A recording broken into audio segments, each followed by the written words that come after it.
dentro de la iglesia hay familias que en estos momentos están atravesando circunstancias muy adversas, difíciles. Hemos tenido casos donde incluso hay familias que sus esposos están en un centro privado de la libertad. Y todo eso fue de un momento para otro, ni siquiera tuvieron un aviso previo. Y todo eso afecta nuestro corazón e intentamos buscar respuesta. Y como creyentes, como hijos de Dios, nos hacemos preguntas como que, ¿por qué Dios permitió esto? Y entonces, como decía ahorita, las personas intentamos darle una lógica teológica para encontrar la respuesta a esas calamidades que muchas veces ni siquiera tienen respuesta. También asociamos situaciones en nuestra vida o situaciones por las que, por lo menos lo que está pasando en Venezuela, con ¿eso fue un castigo de Dios acaso? ¿Dios está enojado contra ellos o Dios está enojado conmigo porque estoy viviendo esta situación? ¿Qué hicieron para merecerlos o qué hicimos para merecerlo? ¿Dónde estaba Dios? Y hay un ejemplo que escuché de un miembro de la iglesia que decía que él hacía dos semanas no había ido a la iglesia, no había podido por temas de trabajo. Y en una de esas, un domingo o otro día, está manejando y no se da cuenta que está a muy alta velocidad con respecto al límite de velocidad de la carretera.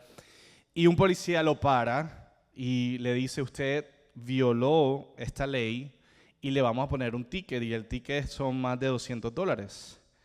Pero en la policía, mientras que él estaba armando el ticket, el policía, como que la máquina se trabó. Y él, mientras que eso pasaba, él se estaba diciendo, esto me pasa porque no he ido 2 veces, los últimos 2 domingos, a la iglesia. Eso es porque Dios me está castigando. Y esa es la naturaleza de nuestro corazón. Siempre buscar un responsable y siempre estar buscando en Dios la respuesta. Dios está enojado conmigo. Y tú puedes decir, no, ese pensamiento le pasa a las personas que no tienen un conocimiento profundo acerca de la bondad, paternidad de Dios. Pero nos equivocamos. Porque incluso personas de mucho tiempo conociendo el corazón de Dios, se le pasa ese tipo de pensamiento en su cabeza. Dios está enojado conmigo porque estoy pasando esta situación. Y entonces revisamos nuestro historial moral para ver si encontramos alguna causa que originó este efecto negativo en nuestra vida. Y ahorita hablaron también de los amigos de Job. Y los amigos de Job lo que hicieron fue acusar a Job de algún pecado oculto, porque no puede ser que Job, siendo bueno, le pasen cosas malas. Y esa es la idea equivocada que nosotros muchas veces tenemos en la vida y interpretamos las cosas que nos suceden. No puede ser que nos pasen cosas malas a personas buenas. Aquí la pregunta es, ¿en qué nivel de bondad te consideras para creer que estás inmune a todas las situaciones adversas en la vida? ¿Cuál sería la medida justa para declarar a una persona buena de manera que se merezca inmunidad mientras que viva para que no le pase nada malo? Y algunas personas en la época de Jesús también le preguntaron a Jesús, ven acá Jesús, te vamos a contar 2 historias terribles. Y yo quiero que tú nos digas qué fue lo que pasó. Estos hombres eran tan pecadores que por eso le pasó eso. Eso está en Lucas 13, del 1 al 5. Y dice lo siguiente, en esos días le informaron a Jesús que Pilato había asesinado a varias personas de Galilea mientras ofrecían sacrificios en el templo. Y para colocarle un contexto, lo que sucedió es que la sangre de los que estaban sacrificando se mezcló con el sacrificio y eso era algo terrible. Eso era como decir, no, mientras que estábamos adorando, unas personas entraron y dispararon y todos murieron. ¿Dónde estaba Dios si se supone que mientras que adorábamos, nada malo debe pasarnos? Por el contrario, recibimos al Espíritu Santo, recibimos consuelo, pero no pasó así Jesús. Mientras que ellos estaban adorando, Pilato los mandó a matar y su sangre se mezcló con la sangre del sacrificio en el templo. Eso es abominación, eso es terrible. Piensa que esos galileos eran peores pecadores que todos los demás personas de Galilea. O sea, en pocas palabras, Jesús, esto le pasó a estas personas, a estos galileos, porque ellos eran los peores pecadores. Preguntó Jesús, ¿por eso sufrieron? De ninguna manera, dijo Jesús. Y ustedes también perecerán a menos que se arrepientan de sus pecados y vuelvan a Dios. Y otra vez Jesús le dice, ¿y qué piensan de los 18 que murieron cuando la torre de Siloé les cayó encima? ¿Acaso eran los peores pecadores de Jerusalén? No. Y les digo de nuevo, a menos que se arrepientan, a ustedes también perecerán. Entonces estas personas le estaban contando a Jesús dos tipos de situaciones que muchas veces nosotros no tenemos control. La primera situación provocada por la maldad humana, una acción que está por encima o más bien, una acción que tiene que ver con el libre albedrío de cada persona. Dios ha colocado libre albedrío, capacidad para decidir. Y tus decisiones o las decisiones de las personas pueden ser buenas o malas. En este caso de la historia, Pilato fue terrible porque mandó a matar a estos creyentes, incluso en medio de su adoración. Y la otra situación que refirió Jesús fue un accidente catastrófico. Una columna se cayó y por allá también se cayó alguien. Una columna se cayó y mató a 18 personas. ¿Te suena familiar lo que está pasando hoy en Venezuela? Se dice que hay por lo menos 500 muertos oficiales, pero según cálculos habrán muchos más, muchísimos más. Y Jesús estaba preguntando, ok, ¿acaso los galileos eran peores pecadores? ¿Y acaso los 18 que se murieron eran lo peor de la ciudad? No, responde el mismo Jesús. Porque al final, la pregunta que estaban escondiendo estas personas eran, ¿murieron porque eran de lo peor de lo peor? Y cuando a ti y a mí nos suceden cosas que no podemos explicar, se nos mete ese tipo de preguntas. ¿Por qué Dios permitió esto? ¿Fue un castigo divino por mis faltas? ¿Dios está enojado conmigo? ¿Dónde estaba Dios cuando sucedía estas cosas terribles que me sucedieron? ¿Dónde estaba Dios cuando comenzó el terremoto en Venezuela? Y lo que Jesús está diciendo con esa respuesta categóricamente, no fue por su pecado, no fue porque eran los peores pecadores, no fue un castigo divino. Lo que quiere decir Jesús es que no todo dolor es castigo y no toda tragedia es la ira manifestándose de Dios. No toda catástrofe natural es una sentencia dictada por Dios. Y esto choca un poco en nuestras mentes religiosas porque siempre queremos dar una respuesta espiritual.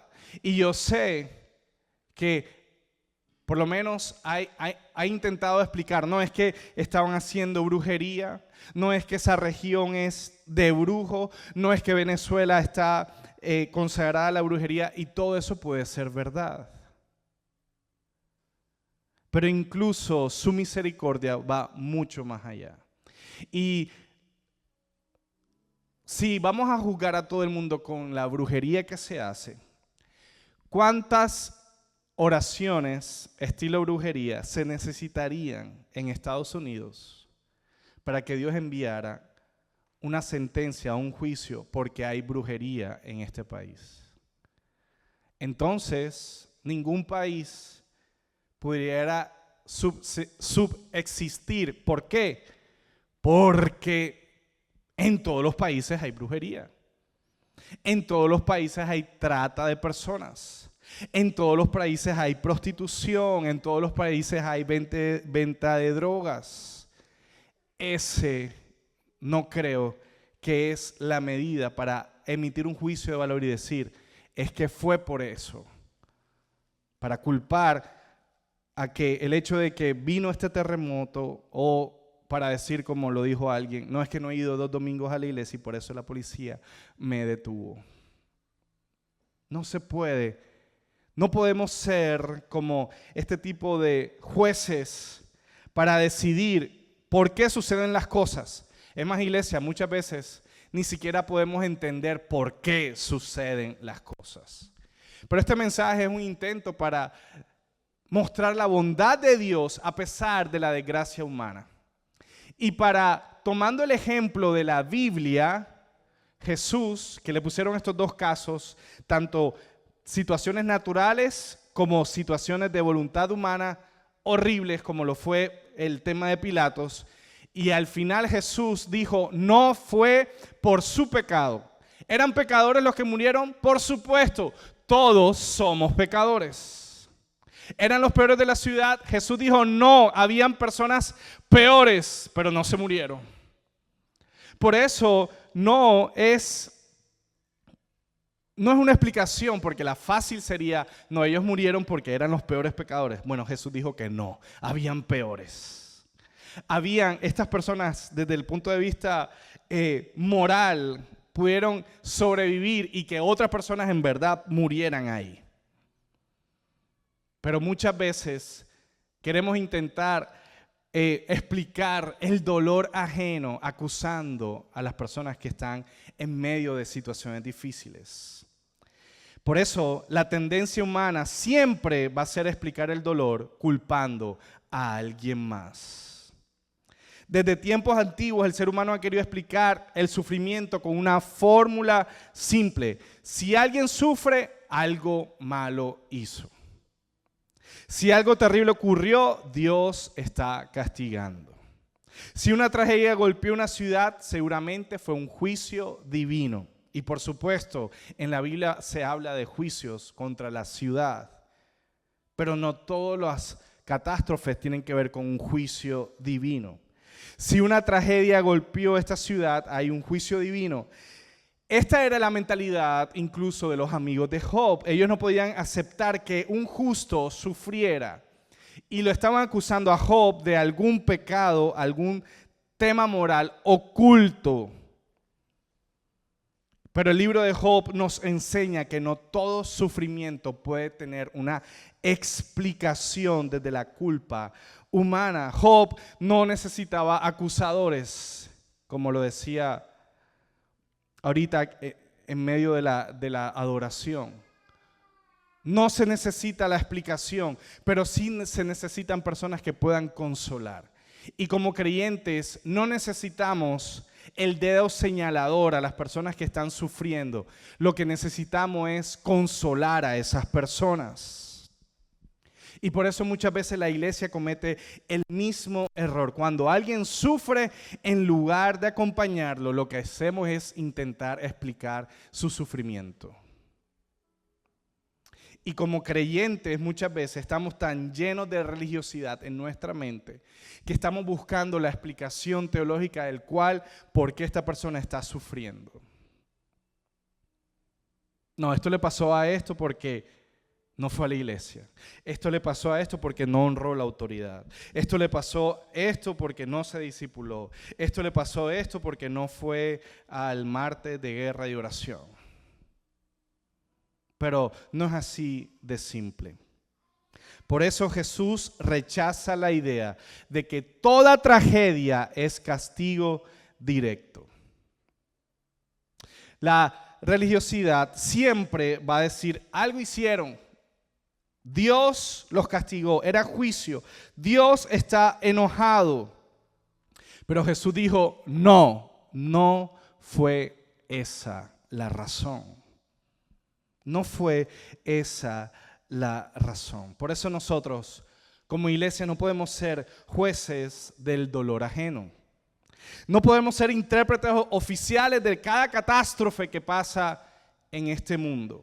Y somos expertos en ser intérpretes. No podemos tampoco mirar a las víctimas y decir, Dios le estaba cobrando algo. Porque cuando hacemos eso no estamos defendiendo a Dios. Lo que estamos haciendo es distorsionando la imagen de Dios. ¿Cómo podemos llamar voluntad perfecta de Dios aquello que Cristo murió para romper y vencer la muerte, el caos, la destrucción, el sufrimiento de muchos inocentes? ¿Acaso no vino Jesús para redimir la creación? ¿Acaso no vino Jesús para levantar al que estaba caído? ¿Cómo el mismo Jesús que vino para salvarnos de la muerte va a propiciar la muerte en nosotros? No, es imposible. Pero una explicación base que nosotros debemos tener en cuenta es que vivimos en una creación quebrantada. A partir de que vino el pecado, el pecado no vino de Dios, sino la desobediencia del hombre y de la mujer. Desde ese momento entró una plaga llamada pecado al mundo y lo que hizo fue quebrantó la creación y el diseño original de Dios. ¿Tú crees que el diseño original en la tierra era terremotos? ¿O tú crees que el diseño original era la muerte? ¿O tú crees que el diseño original de nuestro cuerpo era cáncer? ¿O tú crees que el diseño original de Dios era enfermedad? Por supuesto que no. Eso simplemente son consecuencias de una creación que está quebrantada por causa del pecado, pero no era el diseño original de Dios. En Romanos 8:22 dice, porque sabemos que toda la creación gime a una y a una está con dolores de parto hasta ahora. En pocas palabras, la creación misma está sufriendo. Desde que Adán y Eva quebraron ese pacto de obediencia a Dios, la creación está gimiendo. ¿Y qué está gimiendo? Dice la Biblia, con dolores de parto. Hay un dolor profundo en la creación. Dice la Biblia que también la creación espera ser liberada. Y todo lo que estamos viendo, todo lo que sucede, cada vez que hay terremotos, cada vez que hay un virus, cada vez que hay una pandemia, cada vez que hay una muerte, todo eso no es el diseño original de Dios. Es el gemir de la creación. Por eso, el gemir de la creación no solamente es lo natural, sino también cada punto, cada familia, cada nación, cada persona. Porque no estamos en un estado final de la creación, estamos en un estado casi que fallido por causa del pecado de Adán y Eva. Por eso hay terremotos, por eso hay lágrimas, por eso hay muertes, por eso hay cáncer, por eso hay injusticias. Y si estamos en esta tierra, estamos a la merced de todo eso porque todavía no hemos sido liberados. Porque nuestra liberación viene cuando Jesús venga o cuando nosotros vayamos hacia Él. Pero mientras que estemos aquí, no podemos decir, estoy inmune a todo eso, no. Puede pasar en cualquier momento, pero sí podemos tener la confianza de que nuestro Padre es bondadoso y que de todas nos librará el Señor. Amén. Y hay otra idea que surge en medio de estas crisis, como esa visión de un Dios lejano que está disfrutando el sufrimiento ajeno. A mí me da mucha rabia cada vez que algún creyente, cada vez que alguna autoridad espiritual siempre está buscando ese tema. No es que ellos provocaron la ira de Dios. Quiero decirte que la ira de Dios ya fue desatada en el cuerpo de Cristo. No estamos en la era de la ira de Dios, estamos en la era de la gracia y del nuevo pacto. Estamos en la era del año favorable de Dios. Toda la ira de Dios, Jesús la recibió en el cuerpo. Y por eso Él dijo, ¿por qué me abandonaste, Dios? Porque realmente Dios tuvo que quitar su mirada de Jesús porque Él absorbió todos los pecados de la humanidad. Y su ira fue sobre su propio Hijo para redimir la humanidad, para redimir la creación. Y ahora, ¿qué nos espera? La nueva tierra, llamada en la Biblia la Nueva Jerusalén, donde no habrá terremotos, donde no habrá hambre, donde no habrá cáncer, nos espera un nuevo cuerpo glorificado. Pero mientras que eso ocurre, estamos bajo el dominio, lamentablemente, del príncipe de este mundo. ¿Qué quiere decir eso? Que en cualquier momento puede pasar cosas. Y es por eso que necesitamos valorar la vida. Estos días me mandaron un mensaje. Me dijeron, Camilo, ¿cómo hace o cómo hago para aguantar durante 15 días aquí en vacaciones que tengo como a 15 familiares en una casa y no sé qué hacer, estoy desesperado? Y yo por dentro, estás de vacaciones. ¿Cuánto no desearían estar de vacaciones, por lo menos si sea con 50 personas en la casa? Estás de vacaciones, disfruta las vacaciones. Pero se me ocurrió una respuesta y le dije, simple, mira los videos que estaba sucediendo en Venezuela y dale gracias a Dios.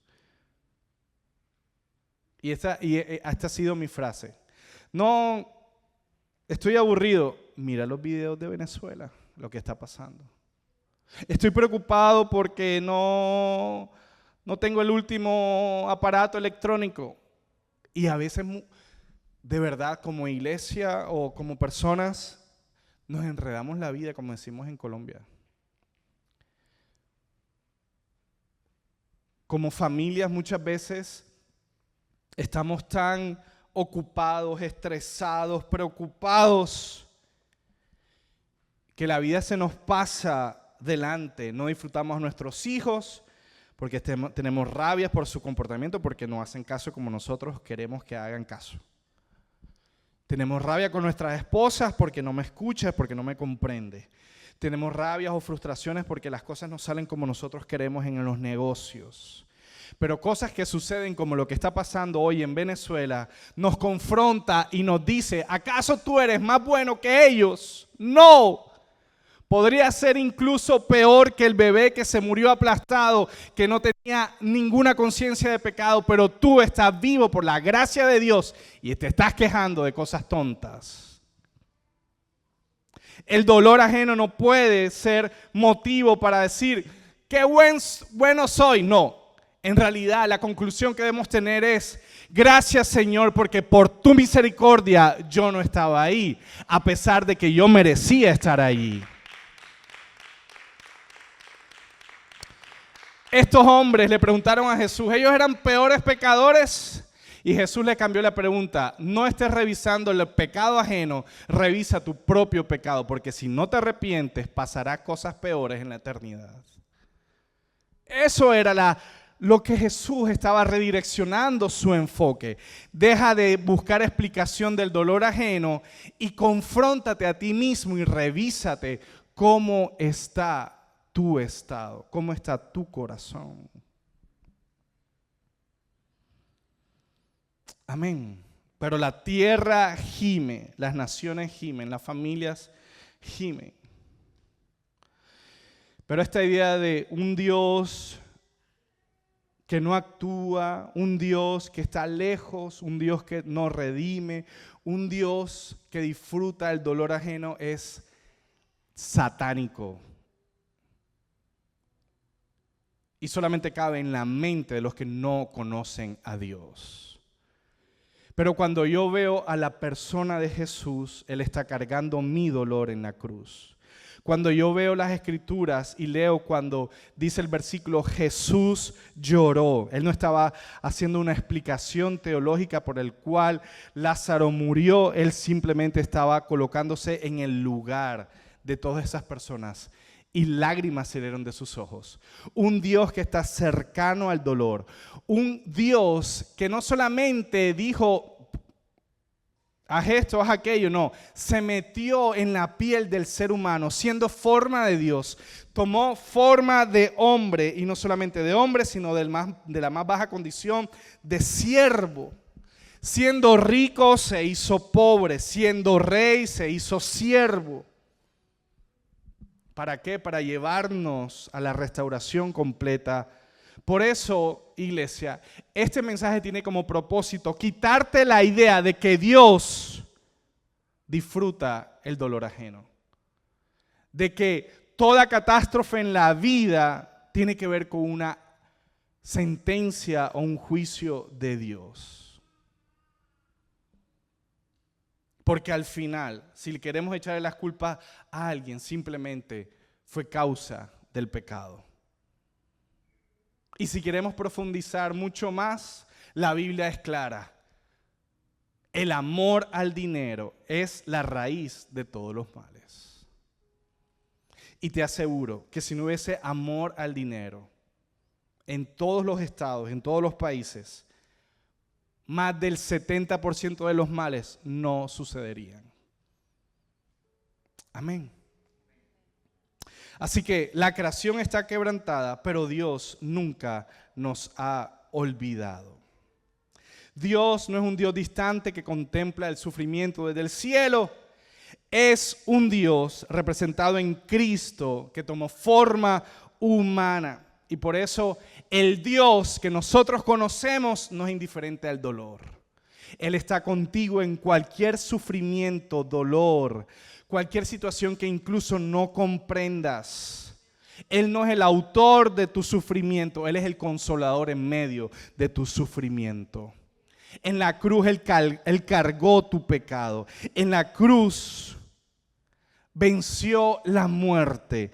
Y aunque nosotros podamos dormir un poco, como dice las Escrituras, nunca vamos a morir porque Él venció la muerte. Dice Salmos 34:18, cercano está el Señor a los quebrantados de corazón. Y si hoy tú estás atravesando un quebrantamiento, quiero decirte, ten la imagen correcta de Dios. No es un Dios apático, no es un Dios frío, es un Dios que está al lado tuyo para consolarte en cada situación de tu vida. Y de todas el Señor te va a librar. De todas el Señor te va a levantar. Y aunque tú creas que esto es imposible, es Dios de los imposibles también. Amén. Dáselo fuerte al Señor.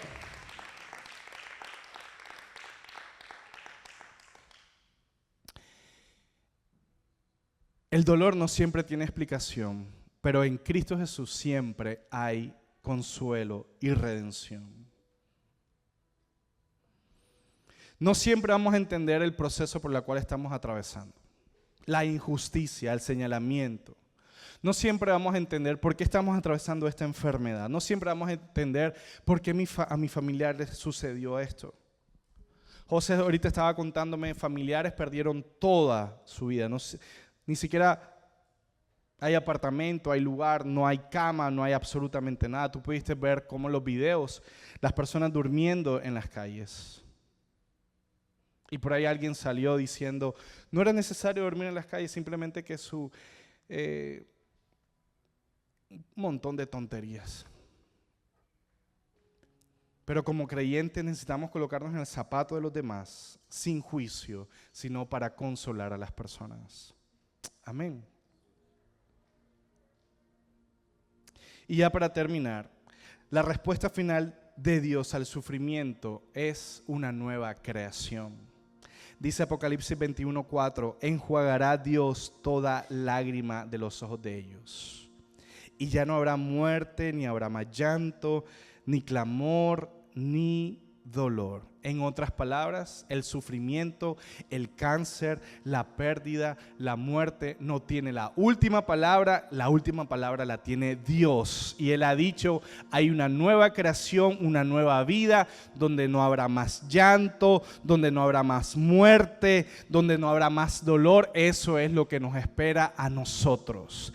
Esa es nuestra esperanza. La tragedia no tiene la última palabra, el pecado no tiene la última palabra, es Cristo quien tiene la última palabra sobre nuestra vida, y en Cristo somos más que vencedores.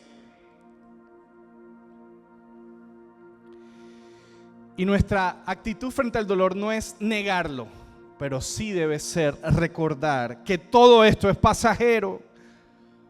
Porque damos por hecho que todo lo que pasamos es tan pequeño frente a la gloria que viene a nosotros. El Señor nos libre del cáncer, pero si ha de venir el cáncer, lo enfrentaremos con fe, con ánimo, con poder, declarando que el cáncer no tiene autoridad sobre nuestra vida. El Señor nos libre de la ruina, pero en dado caso que la ruina toque nuestra vida, nos levantaremos nuevamente, porque no solamente hemos aprendido a hacer negocios, tenemos el poder para hacer riquezas en nuestro ADN. Amén. Nos levantaremos una y otra vez, porque el justo podrá caer 7 veces, pero 7 veces el Señor lo va a levantar. Tú puedes creer que ahora ¿cómo voy a hacer para pagar esto? Ahora ¿cómo voy a hacer para levantar a mi familia estando yo sola, sin un esposo? Pues Dios es tu esposo y Él va a proveer todo lo que tú necesites. Amén. Dale fuerte ese aplauso al Señor.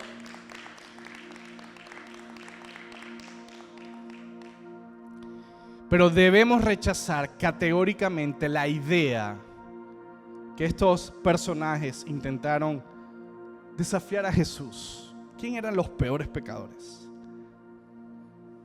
Es como cuando a Jesús le preguntaron, ¿por qué este ciego nació ciego? ¿Fue pecado de él o fue pecado de sus padres? Siempre la mente religiosa está buscando un culpable y siempre está señalando el lugar de apoyar al pecador. Siempre está con la piedra en la mano, esperando la autorización del cielo para arrojarse la piedra para matarlos. Pero Jesús vino a romper todas esas ideas religiosas y decir, ninguno de ellos, ni pecó él ni su papá. Jesús, los que murieron en la torre aplastada, 18 personas, ¿fue causa de sus pecados? No. Jesús, los que estaban adorando en el templo, su sangre se mezcló con la sangre de los animales. Abominación, lo peor de lo peor. ¿Fueron porque fue hallado pecadores? No. No todo tiene una respuesta sencilla. Y en medio de nuestras vidas, cuando ni siquiera tenemos respuesta del por qué pasan las cosas, lo único que hay que hacer es confiar en la bondad de Dios. Lo único que hay que hacer es confiar en la bondad de Dios. ¿Por qué mi esposo me abandonó? ¿Por qué mi hijo se enfermó? ¿Por qué me enfermé de esta enfermedad que los médicos están diciendo que es mi sentencia de muerte? ¿Por qué este negocio no sucedió? ¿Por qué hubo terremoto en Venezuela? ¿Por qué no prospero? ¿Por qué? Y siempre estamos intentando buscar respuesta. Lo único que necesitamos es reconocer la bondad de Dios. Señor, yo no sé por qué me está pasando esto. Me voy a revisar, voy a hacer lo que tengo que hacer, voy a corregir lo que tenga que corregir. Pero incluso cuando no haya nada, cuando sea desde mis propios términos inocente, voy a confiar en ti, Dios. Y tú me vas a levantar. Tú me vas a restaurar. Y yo declaro en el nombre de Jesús que hay un nuevo tiempo para nuestra amiga Venezuela, que cada familia se levantará, que cada persona será consolado por el Espíritu Santo de Dios. Y si tú estás atravesando situaciones que parecen derrumbar toda tu vida, en Dios puedes encontrar una torre fuerte, una piedra inconmovible. En Dios puedes encontrar consuelo. En Dios puedes encontrar que Él te consolará, que te limpiará tus lágrimas. En Dios puedes encontrar respuesta. En Dios puedes encontrar fortaleza, fe, un nuevo ánimo, una nueva ganas de seguir viviendo, luchando y creyendo que lo mejor está por venir para tu vida. Y aunque el enemigo, aunque todo se levante en contra de ti, si tú tienes a Dios como aliado, ¿quién contra ti? Si se levanta el gigante, pues tú tienes a un poderoso gigante. Si se levanta los mares, pues tú tienes a uno que divide los mares. Si te visita una terrible sequía, pues tú tienes a alguien que puede sacar agua incluso de la roca. Ese es el Dios que tienes.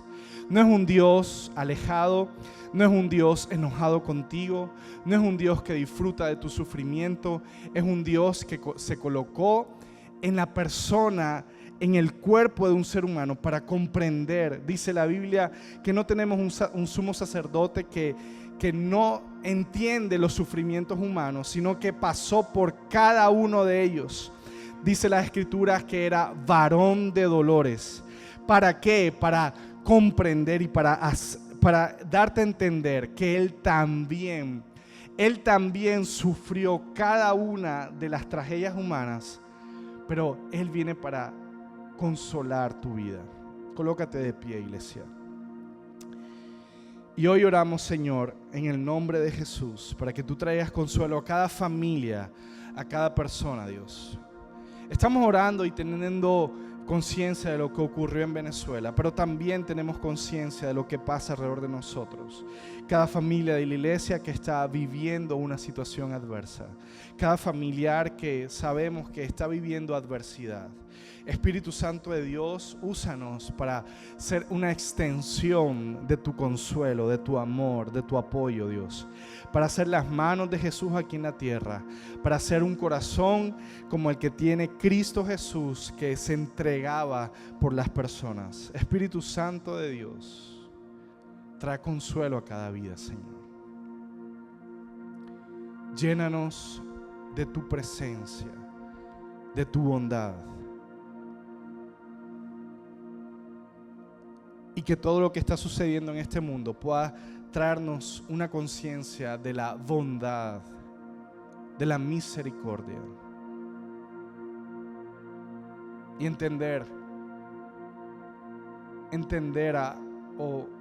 ayúdanos a valorar cada aspecto de nuestra vida, incluso los que causan mayor estrés. Ayúdanos a disfrutar cada momento en el hoy, en el presente.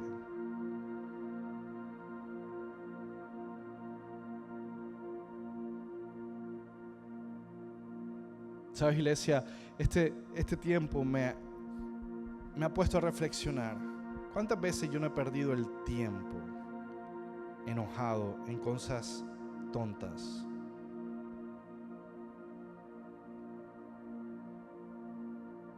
Cuando en realidad somos tan bendecidos que ni siquiera nos damos cuenta de cuán bendecidos somos.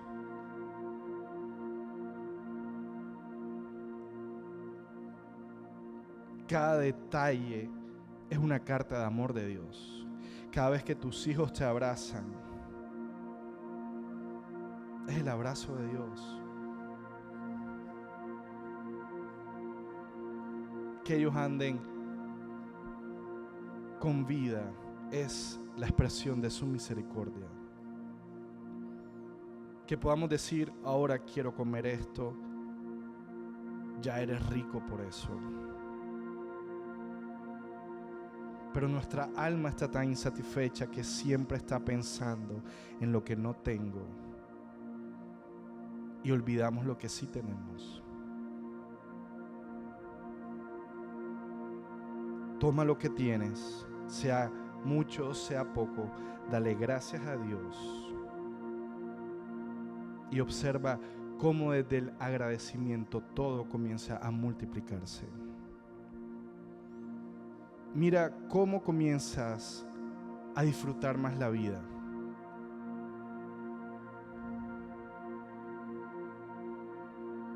No pierdas el tiempo complicándote en detalles menores. Aprende a vivir y a sacarle, a extraer de cada asunto de nuestra vida razones por las cuales agradecer a Dios. Te agradezco, Dios. Sí, yo quiero tener algo más grande, pero te agradezco por lo que tengo, mientras que eso grande viene a mi vida.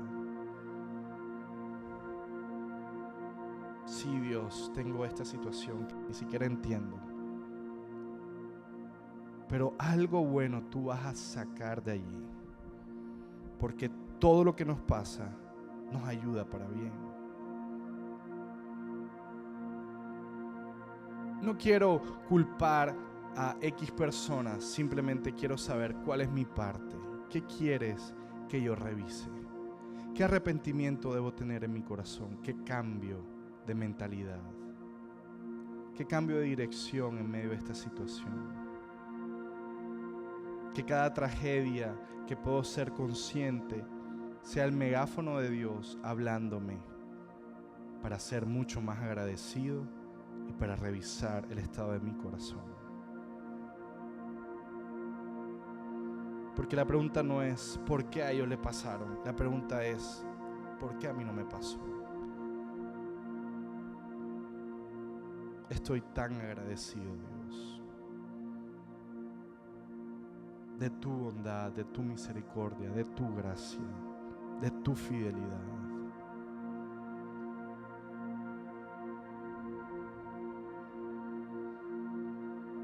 Y te queremos pedir perdón porque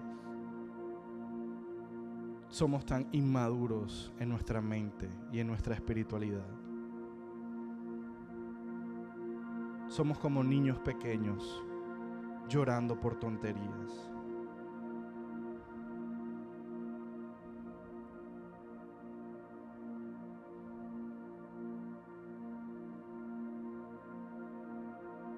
Pero quiero agradecerte, Dios, por toda tu bondad. Y te quiero pedir perdón cada vez que he pasado por sufrimiento y he relacionado mi sufrimiento con un castigo divino. Pues te he mirado como mi enemigo cuando tú eres mi amigo. Te he mirado como mi contrario cuando tú estás por mí, apoyándome, dándome todas las fuerzas. Y entender que juntos saldremos de cada una de esta situación que estoy atravesando. En el nombre de Jesús. Amén. Y amén. Y los que lo crean, dale un fuerte aplauso al Señor. Gracias, Jesús.